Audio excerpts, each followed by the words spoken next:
कलरंगी रंगीन साही रे बस्ती भितर पशि घर भांगीदेला ट्रक बर्तीगले दिव्यांग युवक और 5 जणिया परिवार।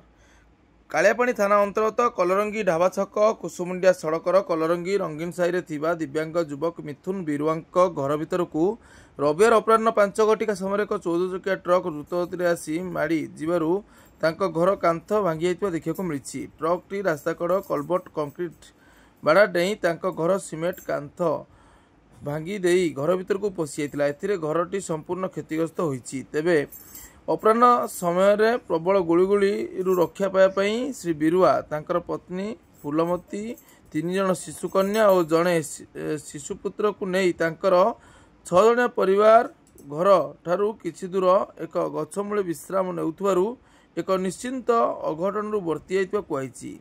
दुर्घटना पर ड्राइवर ट्रक छाड़ी फेरार होता। प्रसंग को नहीं ग्रामवासी और साधारण उत्तेजना प्रकाश पाइथिला। लोकों ठारू सूचना पाई पुलिस घटनास्थल में पहुंची तदंत करथिला।